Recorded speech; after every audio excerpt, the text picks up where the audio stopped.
എൻ്റെ പേര് ബെറ്റ്സി എന്നാണ്. ഞാൻ കോട്ടയത്താണ് വീട്. ഞാനൊരു നേഴ്സാണ്. കോട്ടയത്തൊക്കെയാണ് പഠിച്ചു വളർന്നതൊക്കെ തന്നെ. അത് കഴിഞ്ഞിട്ട് ഞാൻ മംഗലാപുരത്താണ് നേഴ്സിംഗ് പഠിച്ചത്. ഞാനിപ്പോൾ ഹൂസ്റ്റണിൽ എൻ്റെ ടെക്സസിൽ എൻ്റെ ചേച്ചീനെ വിസിറ്റ് ചെയ്യാൻ വന്നതാണ്. അപ്പം ഹൂസ്റ്റണിൽ അങ്കിളിനെ കാണാൻ വേണ്ടിയിട്ട് ഹൂസ്റ്റണിൽ എൻ്റെ മമ്മിയും ചേച്ചിയും ഒക്കെ ആയിട്ട് തന്നെ വന്നിട്ടുണ്ട്. ഞാനിപ്പോൾ ഇതിൽ വരാം, ഈ വീഡിയോ ഒന്ന് ചെയ്യാം എന്ന് വെച്ചിരിക്കുന്നത് എനിക്കൊരു ഇൻഫോർമേറ്റീവായിട്ടുള്ളൊരു കാര്യം പറയാൻ ആണ്. ഞാൻ പറഞ്ഞല്ലോ ഞാൻ നേഴ്സാണെന്ന്. ഞാൻ അത് കഴിഞ്ഞിട്ട് നേഴ്സിംഗ് മംഗലാപുരത്ത് പഠിച്ച് അത് കഴിഞ്ഞ് ഞാൻ സൗദിയിലായിരുന്നു 1-2 വർഷം. അവിടുന്ന് ഞാൻ അയർലൻഡിലോട്ട് മൂവ് ചെയ്തു. അങ്ങനെ കഴിഞ്ഞ 9-9.5 വർഷമായിട്ട് അയർലൻഡിലായിരുന്നു. ഹസ്ബൻഡും 2 കുഞ്ഞുങ്ങളും ഒക്കെ ആയിട്ട് അങ്ങനെ ഇരുന്ന് 2021 എൻ്റെ ഡാഡി മരിച്ചു. അപ്പം ചേച്ചി, ഞങ്ങൾ 2 പിള്ളേരാണ്, ഞാനും എൻ്റെ ചേച്ചിയും. ചേച്ചി ടെക്സാസിലാണ്. അപ്പം അവരിവിടെ ഓൾറെഡി സെറ്റിൽഡ് ആയിട്ടൊക്കെ ഇരുന്നത് കൊണ്ട് ഞങ്ങൾക്ക് ഫാമിലിയുടെ വയസ്സ് ഇങ്ങോട്ട് മൂവ് ചെയ്യേണ്ടിയെന്നൊന്ന് തോന്നി അമേരിക്കയിലോട്ട്. കാരണം 2 പേരും 2 കോണ്ടിനെന്റിലായിട്ട് ഇരുന്നിട്ട് കാര്യമില്ലല്ലോ. അപ്പം അങ്ങനെ ഞങ്ങൾ 2022 NCLEX RN എഴുതി. സെപ്റ്റംബർ 2022 ഞങ്ങളിങ്ങനെ NCLEX RN എഴുതി. എന്നിട്ടും കാര്യം ഈ അമേരിക്കയിലോട്ട് വരാൻ ഒത്തിരി ടൈം എടുക്കുകയും പിന്നെ ഇപ്പോഴത്തെ EB3 ഗ്രീൻ കാർഡ് വിസ വരുവാണെങ്കിൽ ഏകദേശം ഇപ്പോൾ ഫാമിലി ഫയൽ ചെയ്യുവാണെങ്കിലും, അതല്ല നമ്മൾ ഫയൽ ചെയ്തിട്ട് നമ്മൾ ഇതിനു വേണ്ടി അപ്ലൈ ചെയ്തിട്ട് വരാനാണെങ്കിൽ ഏകദേശം 10-12 വർഷത്തോളം എടുക്കുന്ന ഒരു വലിയ പ്രോസസ്സാണല്ലോ. എല്ലാവർക്കും അറിയാവുന്ന പോലെ ഇന്ത്യൻസിന് നേഴ്സ് അല്ലെങ്കിൽ ഗ്രീൻ കാർഡ് വിസ. സോ ഞങ്ങൾ അതുകൊണ്ട് വേറെ എന്ത് വഴി എന്നിങ്ങനെ ആലോചിച്ചിരുന്ന് ഇങ്ങനെ ഓൾറെഡി ഇങ്ങനെ ഇൻ്റർനെറ്റും കറക്റ്റായിട്ട് സെർച്ച് ചെയ്ത് ഞാനും സിസ്റ്ററും ഫാമിലി എല്ലാം ഇങ്ങനെ നോക്കിക്കൊണ്ടിരിക്കുന്നതുകൊണ്ട് ഞങ്ങൾ ഈ 2023 ജൂൺ ഫെബ്രുവരിയോളം ഞങ്ങൾ അറിഞ്ഞു ഇങ്ങനെ H1B എന്ന് പറഞ്ഞൊരു വിസ അവർ ഓപ്പൺ ചെയ്യുന്നുണ്ടെന്ന്. ഈ കോവിഡിൻ്റെ ഇത് കാരണം, കോവിഡൊക്കെ കാരണം ഈ അമേരിക്കയിൽ നേഴ്സുമാരുടെ ഷോർട്ടേജ് കാരണം അവർ ഓപ്പൺ ഇത് പണ്ട് ഇങ്ങനെ ഒരു വിസ ഉണ്ടായിരുന്നു. പക്ഷെ അധികം ആരും അങ്ങനെ ആ വിസയിൽ നേഴ്സുമാരും അങ്ങനെ കയറി വരത്തില്ല. എഞ്ചിനീയേഴ്സ് വരും. കാരണം നേഴ്സുമാർ സാധാരണ വരുന്നത് EB3 അല്ലെങ്കിൽ ഗ്രീൻ കാർഡ് വിസ എന്നുള്ള ഒരു രീതിയിൽ. കാരണം അവർ വന്നാൽ അത് സ്ഥിരമായിട്ട് അവർക്ക് 10 വർഷത്തേക്കൊരു വിസയാണ്. ഈ H1B കാരണം 3 വർഷം അത് കഴിഞ്ഞ് റിന്യൂ.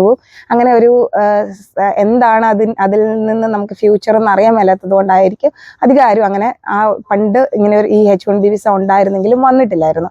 പിന്നെ ഒരു ഇടയ്ക്ക് അത് അങ്ങനെ ഒരു സാധനം നിർത്തലാക്കി. അത് പിന്നെയും ഫെബ്രുവരി, ഈ 2023 ഫെബ്രുവരിയിൽ അവർ അതിനെക്കുറിച്ച് ഡിസ്കഷനൊക്കെ വരുന്ന സമയത്ത് ഇങ്ങനെ NCLEX എഴുതിയിരുന്നത് കൊണ്ടും ഒക്കെ ഞങ്ങളിങ്ങനെ ഇത് നോക്കിക്കൊണ്ടിരിക്കുന്നത് കൊണ്ട് ഞങ്ങൾക്ക് ഇങ്ങനെ അപ്ഡേറ്റ്സ് വരുന്നുണ്ടായിരുന്നു. അങ്ങനെ ഞാൻ ഇപ്പം 2023 തന്നെ മെയ് അവസാനം ഞാൻ ഇങ്ങനെ ഒരു ഇൻ്റർവ്യൂ, ഹോസ്പിറ്റലിൻ്റെ ഇൻ്റർവ്യൂ ആണ്. വാഷിങ്ടണിലാണ് ആ ഹോസ്പിറ്റൽ. അപ്പം വാഷിങ്ടൺ സ്റ്റേറ്റ്, അവിടെ ഒരു ഹോസ്പിറ്റലിൻ്റെ ഇൻ്റർവ്യൂവിന് ഞാൻ അറ്റൻഡ് ചെയ്യുകയും അവിടെ അവർ ഗൾഫിലെ എക്സ്പീരിയൻസ് കൊണ്ടും പിന്നെ ഈ അയർലൻഡിലെ എക്സ്പീരിയൻസ് ഒക്കെ ഉള്ളതുകൊണ്ട് അവർ UK നിന്നും അയർലൻഡിൽ നിന്നും ഒക്കെ ഉള്ള നഴ്സുമാരെ, അല്ലെങ്കിൽ ഖത്തറിൽ നിന്നും ദുബായിൽ നിന്നും ഒക്കെ ഉള്ള നഴ്സുമാരെയൊക്കെ അവർ ഇങ്ങനെ റിക്രൂട്ട്, ഈ H1B വിസ വെച്ചിട്ട് റിക്രൂട്ട് ചെയ്ത് കൊണ്ടുവരുന്നുണ്ട്. അപ്പം എല്ലാവർക്കും ആദ്യമേ ഒരു പേടിയായിരുന്നു, എന്താണ് ഈ H1Bയിൽ വന്നാൽ. പക്ഷേ ഇപ്പോഴത്തെ സാഹചര്യത്തിൽ ഏറ്റവും ക്വിക്കസ്റ്റായിട്ട് കിട്ടാവുന്നതും സെക്വേർഡ് ആണ് ഈ വിസ. കാരണം 3 വർഷത്തേക്കാണ് നമ്മൾ കോൺട്രാക്റ്റ്. അവർ സൈൻ ഓൺ ബോണസും അല്ലാതെ റീലൊക്കേഷൻ അലവൻസും ഒക്കെ ഞങ്ങൾ വന്നിരുന്ന സമയത്ത് തന്നിരുന്നു. ഞാൻ വന്നിട്ടിപ്പോൾ 3 മാസമായി. ഞാൻ മെയ് അവസാനം ഇൻ്റർവ്യൂ അറ്റൻഡ് ചെയ്തു.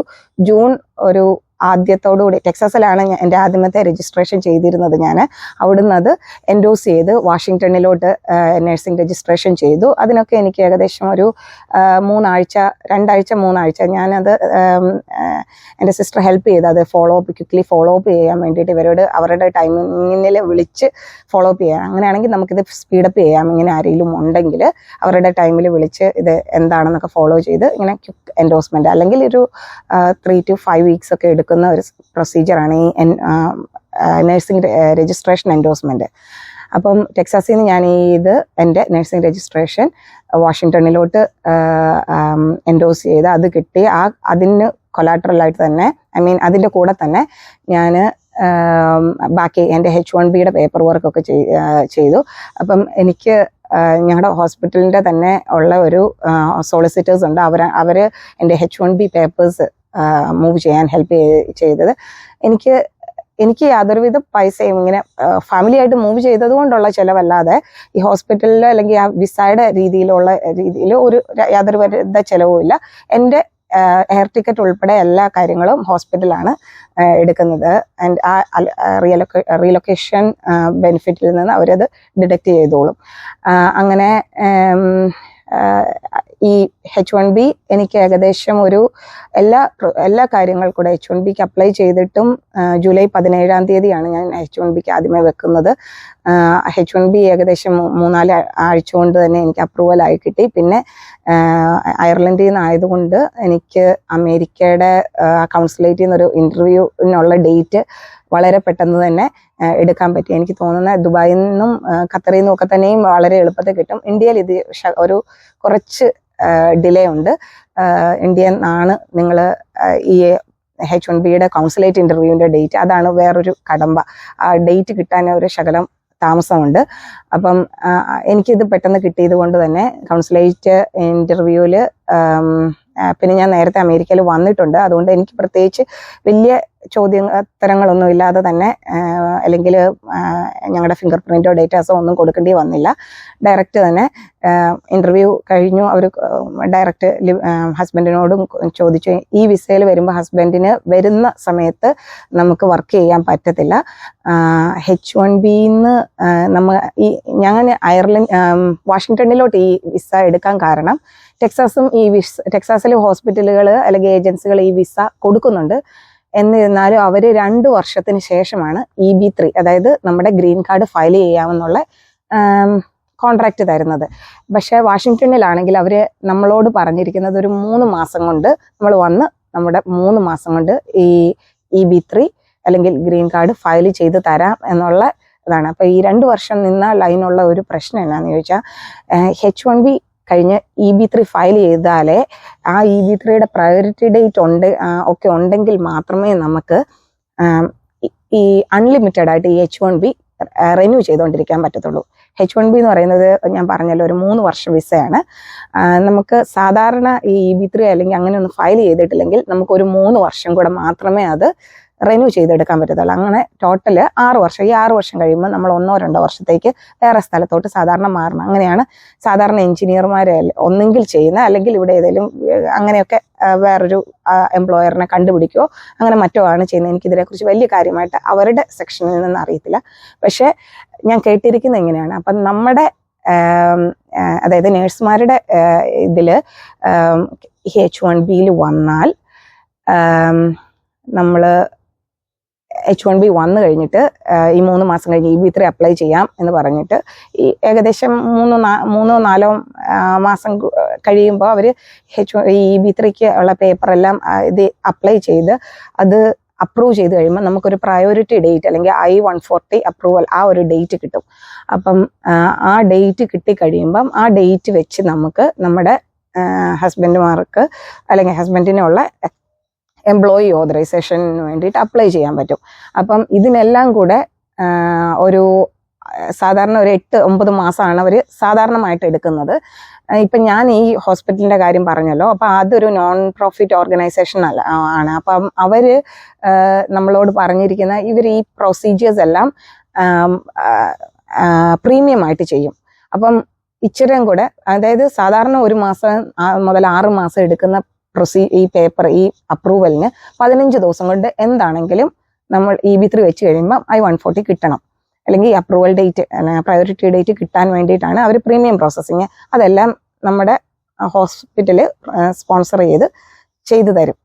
അപ്പം ഇങ്ങനെ ഞാൻ കുറച്ച് ബെനിഫിറ്റും എല്ലാം ഔട്ട്വേ ചെയ്ത് ആണ് ടെക്സാസിലാണ് സിസ്റ്ററെങ്കിലും ഞാൻ വാഷിങ്ടണിലോട്ട് വരാം അല്ലെങ്കിൽ ഞങ്ങൾ അങ്ങോട്ട് വരാം എന്ന് പറഞ്ഞു. കാരണം നമ്മളിവിടെ വരുന്നത് നമ്മുടെ വിസ നമ്മളൊരു സ്ഥലത്തു നിന്നും വേറൊരു സ്ഥലത്തോട്ടുള്ള ഒരു പറിച്ചുനടിയിലാണല്ലോ. അപ്പം അവിടുന്ന് അങ്ങനെ നമ്മൾ മാറുമ്പം നമുക്കൊരു എന്താണ് എന്നുള്ള ഒരു അൺസർട്ടനിറ്റിയോ അല്ലെ ഒരു ഫിയറോ വരരുതല്ലോ. അപ്പോൾ ഒരു സെക്വേർഡ് ആകാൻ വേണ്ടി മാത്രമാണ് ഞങ്ങൾ വാഷിങ്ടണിലോട്ട് വന്നത്. കാരണം ആദ്യത്തെ ഒരു ദൂരമാണ്, എല്ലാവരും പറയും തണുപ്പുണ്ടെന്ന്, പക്ഷെ അയർലൻഡിനെ ഒക്കെ അപേക്ഷിച്ച് നോക്കുമ്പം വളരെ നല്ല കാലാവസ്ഥയായിട്ടോ. ഞങ്ങൾക്ക് ഭയങ്കരമായിട്ട് ഇഷ്ടപ്പെട്ടു. ഇപ്പോൾ വാഷിങ്ടൺ എന്ന് പറയുന്നത് വാഷിങ്ടൺ സ്റ്റേറ്റ് ആണ്. വാഷിങ്ടൺ DC സ്റ്റേറ്റും രണ്ടാണ്. അപ്പം ഞങ്ങൾക്ക് അത് ആദ്യമേ അറിയത്തില്ലായിരുന്നു. അപ്പം ഇതിനെക്കുറിച്ച് കറക്റ്റായിട്ടൊക്കെ നമ്മുടെ സാഹചര്യം വന്നു കഴിഞ്ഞപ്പോഴാണ് നമുക്കിതൊക്കെ അറിയാവുന്നത്. സോ ഞങ്ങൾ ഈ ഒരു കാരണം കൊണ്ടാണ് ടെക്സാസിന്റെ ഓഫർ എടുക്കാതെ വാഷിങ്ടണിലെ ഓഫർ കറന്റ് എടുത്തത്. ഇനി ഫ്യൂച്ചറിൽ ടെക്സാസിലൊക്കെ ഈ ഓഫറായിട്ട് കയറി വരുമോ എന്നൊന്നും എനിക്കറിയത്തില്ല. ഇപ്പം നിലവിൽ അലാസ്കയും ഈ വാഷിങ്ടണും ഇങ്ങനെ 2 സ്ഥലമാണ് നമ്മൾ പറഞ്ഞു കേട്ടിരിക്കുന്നത്. എനിക്ക് പിന്നെ പറയാൻ പറ്റുന്നത്, എനിക്കിതിനെക്കുറിച്ച് വളരെ ഇപ്പോൾ വാഷിങ്ടണിലുണ്ട് ഇങ്ങനെ ഒരു ഹോസ്പിറ്റലുണ്ട് എന്നുള്ളത് മാത്രമേ എനിക്കറിയാവുന്നത്. അതല്ലാതെ ഞാനിങ്ങനെ പറഞ്ഞിരുന്നല്ലോ, ഞാനിങ്ങനെ ഇന്റർനെറ്റിൽ കൂടുതൽ സെർച്ച് ചെയ്തുകൊണ്ടിരുന്നത് കൊണ്ട് ഇപ്പം ഒരു ഏജൻസി അവർ നമ്മളുടെ കയ്യിൽ നിന്നൊന്നും പൈസയൊന്നും മേടിക്കുന്നില്ല, ഹോസ്പിറ്റലിൽ അവർക്ക് കൊടുക്കുമായിരിക്കും. അപ്പം ഒബ്വിയസ്ലി അതായിരിക്കണമല്ലോ. അപ്പം അവരുടെ ഗ്ലോബൽ നഴ്സ് ഫോഴ്സ് എന്ന് പറഞ്ഞിട്ട് ഒരു ഏജൻസി, അവർ പണ്ട് വർഷങ്ങൾക്ക് മുൻപേ ഇവിടെ അമേരിക്കയിലോട്ട് റിക്രൂട്ട് ചെയ്ത് നടത്തിയിരുന്നതാണ്. അവർ പിന്നെ ഒരിടയ്ക്ക് നിർത്തിയിരുന്നെന്ന് എനിക്ക് തോന്നുന്നു. കാരണം EB3 ഒന്നും ഇല്ലാതെ, കാരണം അവർ ജെനുവിനായിട്ട് റിക്രൂട്ട്മെന്റ് നടത്തുന്നതാണ് as far as I know. അപ്പം അവരിപ്പോഴും UK, അയർലൻഡ് പോലുള്ള രാജ്യങ്ങളിലോട്ട് ധാരാളമായിട്ട് നഴ്സുമാരെ കൊണ്ടുവരുന്നത്. അപ്പം അവർ ത്രൂ ആണ് എനിക്കിങ്ങനെ ഒരു ഹോസ്പിറ്റൽ ഉണ്ട് എന്നുള്ള നോട്ടിഫിക്കേഷൻ കിട്ടുന്നത്. എന്നെ ഹോസ്പിറ്റലിൽ ഡയറക്റ്റ് ഹയർ ചെയ്യുമായിരുന്നു ഇന്റർവ്യൂ ത്രൂ. അത് കഴിഞ്ഞിട്ട് അപ്പം ആർക്കെങ്കിലും എന്തെങ്കിലും ഇങ്ങനെ ഇപ്പം പലവരും ഞാനിവിടെ വന്നതിന് ശേഷം എന്നോടും എൻ്റെ സിസ്റ്ററിനോടും ചോദിക്കുന്നുണ്ട് എങ്ങനെയാണ് ഇത്ര വേഗം ഞങ്ങളിവിടെ എത്തിയെന്ന്. കാരണം ഞാൻ എൻ്റെ ചേച്ചിയുടെ ഞാനും ഫാമിലി എൻ്റെ ചേച്ചിയുടെ കുഞ്ഞിൻ്റെ ഹോളി കമ്മ്യൂണിയന് മെയിൽ ഇവിടെ ഉണ്ടായിരുന്നു. അപ്പം മെയിൽ അമേരിക്ക വന്നിരുന്നത് കൊണ്ട് ടൈം സോൺ എളുപ്പമുള്ളായിരുന്നല്ലോ. ഓൺലൈൻ ഇന്റർവ്യൂ അറ്റൻഡ് ചെയ്യാൻ ഞങ്ങൾക്ക് ബാക്ക് ടു ബാക്ക് എടുക്കാനുള്ളതുകൊണ്ടാണ് സ്പീഡപ്പ് ആയിട്ട് ഈ പേപ്പർ വർക്കൊക്കെ ഞങ്ങൾക്ക് ചെയ്യാൻ പറ്റിയത്. അപ്പം ഞങ്ങൾ അന്ന് മെയിൽ ഇവിടെ 2023 മെയ്യിൽ ഇവിടെ വരുമ്പോൾ ഞങ്ങൾ വിചാരിച്ചിരുന്നില്ല ഇത്ര പെട്ടെന്ന് സെപ്റ്റംബർ ഞങ്ങളിവിടെ തിരിച്ച് വീണ്ടും ഒരു ജോലിക്കായിട്ടല്ലേ ഞങ്ങളിങ്ങനെ ഒരു മൂവ് ചെയ്യുമെന്ന് ഞങ്ങൾ ഒരിക്കലും വിചാരിച്ചിരുന്നില്ല. അപ്പം ആർക്കെങ്കിലും ഇങ്ങനെ ഫാമിലീനെ കൊണ്ടുവരണമെന്നോ അല്ലെങ്കിൽ ഇപ്പം ഈ ഗ്രീൻ കാർഡ് കാരണം എല്ലാവരും ഗ്രീൻ കാർഡിന് ഉള്ള ഡിലേ കാരണം എല്ലാവരും ഇങ്ങനെ ഫാമിലീനെ കൊണ്ടുവരാനൊക്കെ ഭയങ്കര വിഷമിച്ച് അല്ലെങ്കിൽ ഇങ്ങനെ സാധിക്കാതിരിക്കുന്ന ഒരു സാഹചര്യം ആണല്ലോ. അപ്പം അങ്ങനെ ഉള്ളപ്പം ഇവിടെ കുടുംബമൊക്കെ ഉണ്ടെങ്കിൽ നിങ്ങൾക്ക് അത്യാവശ്യം റിസ്ക് എടുക്കാൻ പറ്റും എന്നുള്ളതുണ്ടെങ്കിൽ തീർച്ചയായും നോക്കാവുന്ന ഒരു വിസയാണിത്. റിസ്ക്കാണ്. ഇതിൻ്റെ ഭാവി എന്താണ്, ഇത് കുറച്ച് കഴിയുമ്പോൾ എന്താണ്, ഇതൊന്നും നമുക്കറിയത്തില്ല. എന്നാലും ഇപ്പം ഉള്ള ഞങ്ങളുടെ പ്രതീക്ഷ ഇത് H1B ഈ 3 വർഷം കഴിഞ്ഞിട്ട് വീണ്ടും ഒരു 3 വർഷമോ അല്ലെ ഇത് അൺലിമിറ്റഡ് ആയിട്ട് അവർ റിന്യൂ ചെയ്ത് തരാമെന്ന് നമുക്ക് പറഞ്ഞിരിക്കുന്നത്. അത് ഇവിടെ നിയമം ഉള്ളതാണ്. അൺലിമിറ്റഡ് ആയിട്ട് അവർ ഓരോ 3 വർഷം കൂടി ഓരോ എംപ്ലോയറിനെ കണ്ടുപിടിക്കുകയോ അല്ലെങ്കിൽ ഈ നിൽക്കുന്ന എംപ്ലോയർ H1B റിന്യൂ ചെയ്യുവാണ് ചെയ്യേണ്ടത്. അപ്പം EB3 ഇവർ ഫയൽ ചെയ്യുമെന്ന്, ഗ്രീൻ കാർഡ് ഫയൽ ചെയ്യുമെന്ന് ഞാൻ പറഞ്ഞല്ലോ 3 മാസം കൊണ്ട്. അത് സാധാരണ എല്ലാവർക്കും എടുക്കുന്നത് പോലെ, അതായത് സാധാരണ ഇന്ത്യയിൽ ജനിച്ച, ഞാൻ ഐറിഷ് സിറ്റിസൺ ആണ്, പക്ഷെ എൻ്റെ ബർത്ത് പ്ലേസ് ഇന്ത്യയിലായതുകൊണ്ട് ഞാൻ എൻ്റെ ബർത്ത് പ്ലേസ് ആണ് വാലിഡായിട്ട് നോക്കുന്നത്. അപ്പം ഇന്ത്യയിൽ ജനിച്ച ആർക്കും ഏകദേശം ഒരു 12 തൊട്ട് 14 വർഷം വരെയാണ് ആ വിസയ്ക്ക് എടുക്കുന്നത്. അപ്പം ഇതെപ്പോഴത്തേക്ക് കിട്ടുമെന്നോ ഇത് നമ്മളുടെ ഏതെങ്കിലും ഇനി അത് നീണ്ടു പോകുമോന്നോ ഒന്നും നമുക്കറിയത്തില്ല. കാരണം ഇപ്പോഴും ഒത്തിരി അനേക ലക്ഷം ആളുകളുടെ പേപ്പർ വർക്കുകൾ EB3 കിടപ്പുണ്ട്. അപ്പം നമ്മളുടെ നഴ്സുമാരുടെ അത് വേറെ രീതിയിലാണെന്നോ അല്ലെ നമ്മുടെ സെയിം തന്നെയാണോ ഇതൊന്നും എനിക്ക് അറിയത്തില്ല. ഇപ്പം അറിയാവുന്നത് ഈ H1B നമുക്ക് 3 വർഷം എവറി 3 ഇയേഴ്സ് നമുക്ക് റിന്യൂ ചെയ്യാൻ പറ്റുമെന്നുള്ളതാണ്. അപ്പം ഞങ്ങൾ ഇപ്പോൾ വന്നിരിക്കുന്ന വാഷിങ്ടൺ എന്ന സ്ഥലം നല്ല മനോഹരമായിട്ടൊരു സ്ഥലമാണ്. ക്ലൈമറ്റ് തണുപ്പാണ്, പക്ഷെ ഞങ്ങൾ UK-യിൽ നിന്നൊക്കെ മാറിയത് കൊണ്ട് നമുക്ക് നമ്മുടെ കുഞ്ഞുങ്ങൾക്കും ഭയങ്കരമായിട്ട് ഇഷ്ടമാണ്. അധികം മൈൽഡ് തണുപ്പാണ്, വലിയ ഇതൊന്നുമില്ല. നല്ല പിന്നെ ഹൈക്കിങ്ങിനൊക്കെ പോകാൻ പറ്റുന്ന നല്ല ബ്യൂട്ടിഫുൾ മൗണ്ടൻസ്, നല്ല സൈറ്റ് സീയിങ്ങിനുള്ള പ്ലേസസ് ഒക്കെ ഉണ്ട്. മൗണ്ട് റെനീർ എന്ന് പറഞ്ഞൊരു സുന്ദരമായിട്ടൊരു മൗണ്ടൻ ഉണ്ട്, ബ്യൂട്ടിഫുൾ. അത് നമുക്ക് വാഷിങ്ടണിന്റെ ഒരുവിധം എല്ലാ സ്ഥലത്ത് നിന്നാലും ഈ മൗണ്ട് റെനീറിന്റെ വ്യൂ കിട്ടും. പിന്നെ അപ്പം ഈ ഹൈക്കിംഗ് ഒക്കെ ഇഷ്ടപ്പെടുന്നവരൊക്കെ ആണെങ്കിലും ഇപ്പൊ യങ് ആയിട്ടൊക്കെ ഉള്ളവരാണെങ്കിൽ തീർച്ചയായും നിങ്ങൾക്ക് ആദ്യമേ ഒന്ന് വരാനും തുടങ്ങാനും പറ്റുന്ന വലിയ കുഴപ്പമൊന്നും ഇല്ലാത്തൊരു കാലാവസ്ഥയുള്ള സ്ഥലമാണ്. അപ്പം ശരി. ഇവിടുത്തെ ജോലി, അയർലൻഡിലെ ജോലി ഏത് ഡിപ്പാർട്ട്മെന്റിലേക്ക്? ഞാൻ ഇപ്പം വർക്ക് ചെയ്യുന്നത് മെഡിക്കൽ ഓങ്കോളജി എന്ന് പറഞ്ഞിട്ട് മെഡിക്കൽ ഓങ്കോളജി എന്നുള്ള ഡിപ്പാർട്ട്മെന്റിലാണ്. ഞാൻ അയർലൻഡിലായിരുന്നപ്പം മെഡിക്കൽ സർജിക്കൽ കാർഡിയാക്ക് വാർഡുകളിലായിരുന്നു വർക്ക് ചെയ്തിരുന്നത്. ഞാൻ ഒരു അമേരിക്കൻ മാനേജ്മെന്റിന്റെ അണ്ടറിൽ വരുന്ന ഒരു ഹോസ്പിറ്റലിൽ തന്നെ ആയിരുന്നു വർക്ക് ചെയ്തിരുന്നത്. അപ്പം ഏകദേശം സിസ്റ്റമൊക്കെ സെയിം ആയിരുന്നു. അപ്പോൾ എനിക്ക് അഡ്ജസ്റ്റ് ചെയ്യാൻ വലിയ പാടില്ല. ഇവര് 6 ആഴ്ച മുതൽ ഒരു 3 മാസം അല്ലെ അതിന് മേളിൽ വേണം എന്നുണ്ടെങ്കിൽ അവര് ട്രെയിനിങ് ഒക്കെ തന്നിട്ടേ നമ്മളെ എടുക്കത്തുള്ളൂ. എനിക്കൊരു 6 ആഴ്ച കഴിഞ്ഞപ്പോഴത്തേക്ക് അവര് എന്നോട് പ്രത്യേകിച്ചൊന്നും ചോദിച്ചില്ല. എന്നെ ഒറ്റയ്ക്ക് കാര്യമായിട്ട് തന്നെ ഒറ്റയ്ക്ക് ജോലിക്ക് ഇടാൻ തുടങ്ങിയിരുന്നു.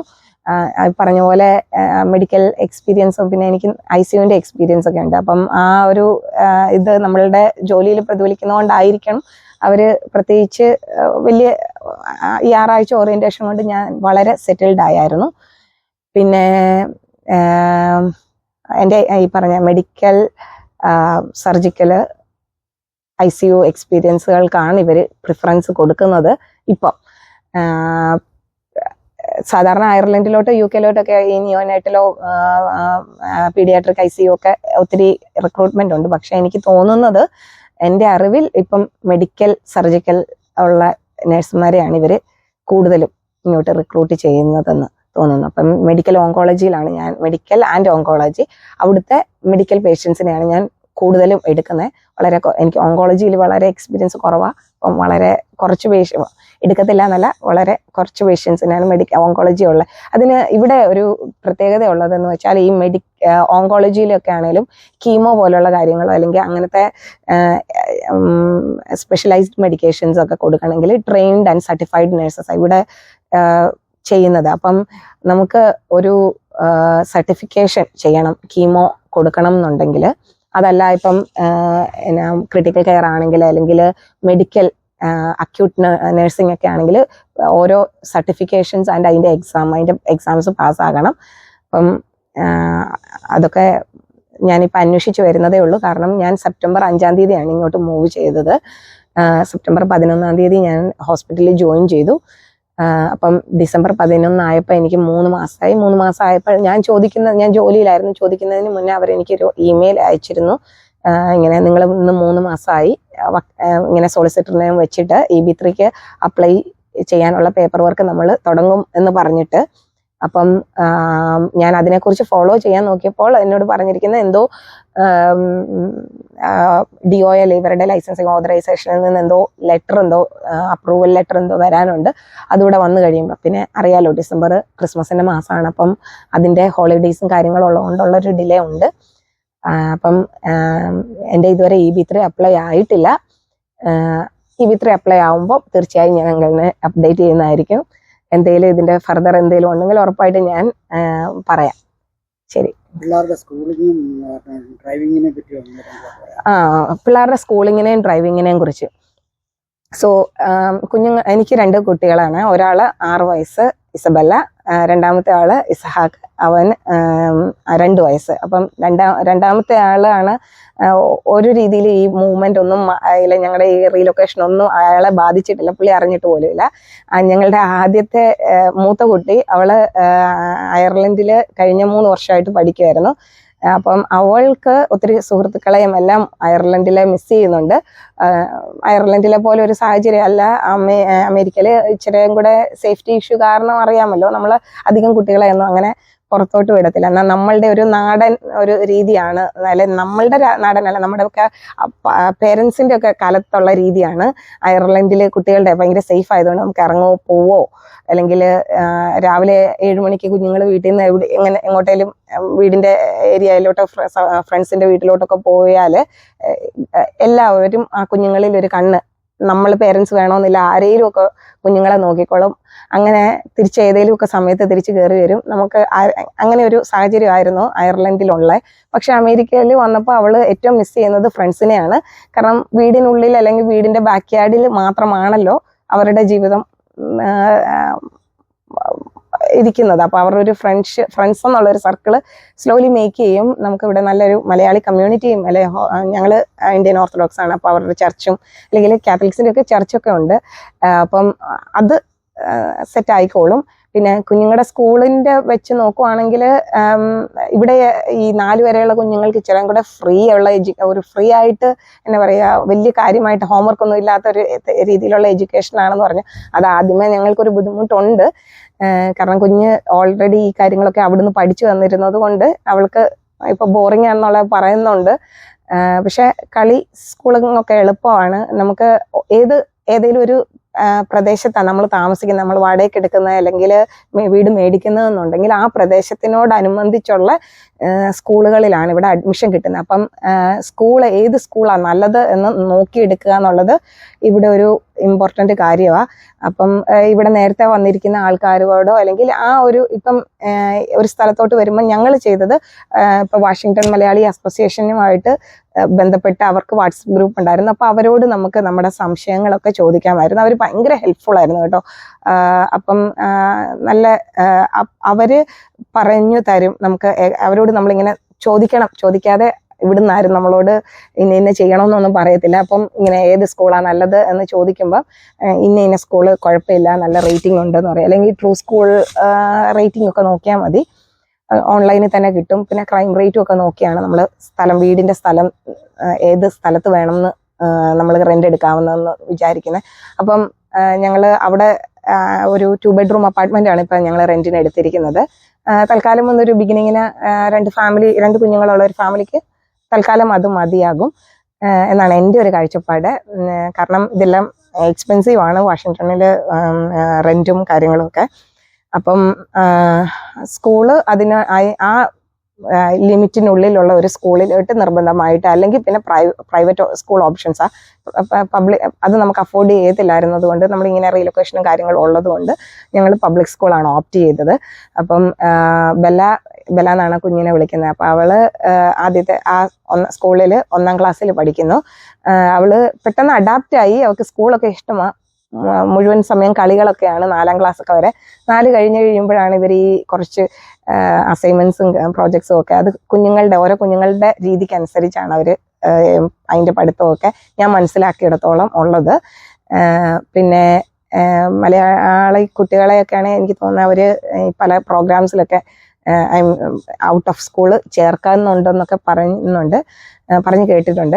അറിയത്തില്ല, അതിൻ്റെ കാര്യങ്ങളൊക്കെ നോക്കണം. പിന്നെ കോകരിക്കുലർ ആക്ടിവിറ്റീസ് ഒക്കെ ആണെങ്കിലും ധാരാളമായിട്ട് തന്നെ ഉണ്ട്, ജിംനാസ്റ്റിക്സ് ആയിട്ടും സ്കേറ്റിംഗ് ആയിട്ടും ഒക്കെ. അപ്പം അതൊക്കെ അയർലൻഡുമായിട്ട് സിമിലർ ആയിരുന്നതുകൊണ്ട് അത് വലിയ ബുദ്ധിമുട്ടൊന്നും വന്നില്ല.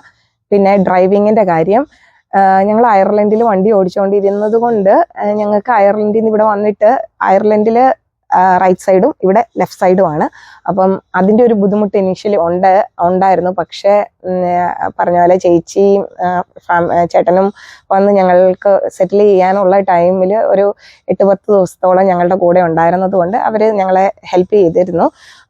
അപ്പം വന്നതിൻ്റെ പിറ്റേ ദിവസം തന്നെ ഞങ്ങൾ സോഷ്യൽ സെക്യൂരിറ്റി കാർഡിൻ്റെ എടുക്കാൻ വേണ്ടിയിട്ടുള്ള അപ്പോയിൻമെന്റ്സ് എടുത്തു. രാവിലെ അവിടെ പോയി അത് ചെയ്ത് അതിൻ്റെ നമ്പർ പിറ്റേ ദിവസം തന്നെ, കാർഡ് കിട്ടാൻ വൈകും, ഇലക്ട്രോണിക്കലി നമ്പർ ജനറേറ്റ് ചെയ്യണമെന്ന് ചേച്ചിക്കൊക്കെ അറിയാവുന്നതുകൊണ്ട് അവർ പറഞ്ഞിരുന്നു. ഞങ്ങൾ ഇലക്ട്രോണിക്കലി ആ നമ്പർ ജനറേറ്റ് ചെയ്ത് അവരുടെ നിന്ന് മേടിച്ച് ആ നമ്പറും കൊണ്ട് പോയി പിറ്റേ ദിവസം തന്നെ കിട്ടിയ അന്ന് തന്നെ ഞങ്ങൾ പോയി ഡിപ്പാർട്ട്മെന്റ് ഓഫ് ലൈസൻസിങ് DOL പോയി ഈ പരീക്ഷയ്ക്ക് ഒരു ID എടുത്ത് റിട്ടൺ എക്സാമിന് ബുക്ക് ചെയ്തു. അത് ഓരോ ഡ്രൈവിംഗ് സ്കൂൾ ഉള്ള അവർക്ക് അതിന് ഓതറൈസേഷൻ ഉണ്ട് വാഷിങ്ടണിൽ. DOL അല്ല ഈ പരീക്ഷ നടത്തുന്നത്. കാരണം ഇത് പെട്ടെന്ന് ഇതിന്റെ നടത്തിപ്പിന്റെ സുഗമമായിട്ട് ഉള്ള നടത്തിപ്പിന് വേണ്ടിയിട്ട് DOL അവര് ഈ പരീക്ഷ നടത്തുക. അപ്പോൾ അവർ ഏതെങ്കിലും ഒരു ഡ്രൈവിംഗ് സ്കൂളിൽ ഓതറൈസ്ഡ് ആയിട്ടുള്ള ഡ്രൈവിംഗ് സ്കൂളിൽ വിളിച്ച് ഈ ടെസ്റ്റിന് ഡേറ്റ് എടുത്ത് പേപ്പർ ബേസ്ഡ് ആയിരുന്നു. പേപ്പറിനകത്ത് നമ്മൾ മാർക്ക് ചെയ്ത് ഉത്തരം മാർക്ക് ചെയ്ത് അങ്ങനെ അത് പ്രറ്റി ഈസി ആയിരുന്നു ഞങ്ങളെ സംബന്ധിച്ചിടത്തോളം. അയർലൻഡിലെ നിയമങ്ങളും ഇവിടുത്തെ നിയമങ്ങളും നിയമങ്ങൾ എല്ലായിടത്തും ഇന്ത്യയിലെ ഒഴിച്ച് ഇന്ത്യയിൽ നിയമം ഉണ്ട്, പക്ഷെ അധികം നമ്മൾ അറിവ് ഉണ്ടായിരുന്നില്ല ഇന്ത്യയിലായിരുന്നു. പക്ഷെ അയർലൻഡിലൊക്കെ ഓടിച്ചിരുന്നത് കൊണ്ട് നിയമങ്ങൾ നമുക്ക് ഇച്ചിരി കൂടെ അറിവുണ്ട്. അപ്പം ആ ഒരു രീതിയിൽ ഞങ്ങൾക്ക് എളുപ്പമായിരുന്നു. ആ റിട്ടേൺ ടെസ്റ്റ് കിട്ടി. ഞാനും ഹസ്ബൻഡും ഒരു ദിവസം തന്നെ റിട്ടേൺ ടെസ്റ്റ് എഴുതിയത്. അത് കഴിഞ്ഞ് എനിക്ക് ജോലി ഉണ്ടായിരുന്ന കാരണം എനിക്ക് ഒരാഴ്ചയും കൂടെ കഴിഞ്ഞിട്ട് ഡ്രൈവിംഗ് ടെസ്റ്റിന് എഴുതാൻ പറ്റിയ. ഹസ്ബൻഡ് അതിൻ്റെ പിറ്റേ ദിവസം തന്നെ ഡ്രൈവിംഗ് ടെസ്റ്റിന് എടുത്തു. അപ്പോൾ ഈ ഡ്രൈവിംഗ് ടെസ്റ്റിന് മുന്നേ ഒരു വാമപ്പ് ക്ലാസ് കൂടെ എടുത്ത് അതിനെ വഴി ഡ്രൈവിംഗ് ടെസ്റ്റ് കൂടെ എടുത്തു കഴിഞ്ഞപ്പം ആദ്യത്തെ ചാൻസ് തന്നെ ഞങ്ങൾക്ക് രണ്ടുപേർക്കും, അതായത് ഒരാഴ്ച കഴിഞ്ഞപ്പോൾ എനിക്കും ആദ്യത്തെ ആഴ്ച ഹസ്ബൻഡിനും കിട്ടി. അപ്പം വൺസ് ഞങ്ങൾക്ക് വണ്ടി ഓടിക്കാനുള്ള ലൈസൻസ് കിട്ടി, വണ്ടി രജിസ്റ്റർ ചെയ്ത് വണ്ടി മേടിക്കാനൂടെ പറ്റി. വണ്ടിയും ലൈസൻസും ഉണ്ടെങ്കിൽ തന്നെ നമ്മുടെ റീലൊക്കേഷൻ്റെ ഒരു വലിയ ബുദ്ധിമുട്ട് മാറുമല്ലോ. കാരണം വണ്ടിയില്ലാതെ പബ്ലിക് ട്രാൻസ്പോർട്ടേഷന് ഈ അമേരിക്കയിൽ വാഷിങ്ടണിൽ ഇപ്പം നമ്മൾ നിൽക്കുന്ന വാഷിങ്ടണിൽ അധികം പബ്ലിക് ട്രാൻസ്പോർട്ട് ഭയങ്കര കുറവാണ് ഞങ്ങൾ മനസ്സിലാക്കിയെടുത്തോളം. ഉണ്ടെങ്കിലും ഇച്ചിരി പൈസയും കൂടുതലാണ്. പിന്നെ അധികം ഞങ്ങൾക്ക് അത്ര സേഫായിട്ട് തോന്നിയില്ല. അപ്പം പബ്ലിക് ട്രാൻസ്പോർട്ടേഷനെ കഴിഞ്ഞും സെറ്റിലാകാൻ എളുപ്പം ഇതുപോലെ എളുപ്പത്തിൽ ഡ്രൈവിംഗ് ലൈസൻസ് കിട്ടുന്നത് കൊണ്ട് ഡ്രൈവിംഗ് ലൈസൻസ് എടുക്കുക എന്നുള്ളതാണ്. ശരി.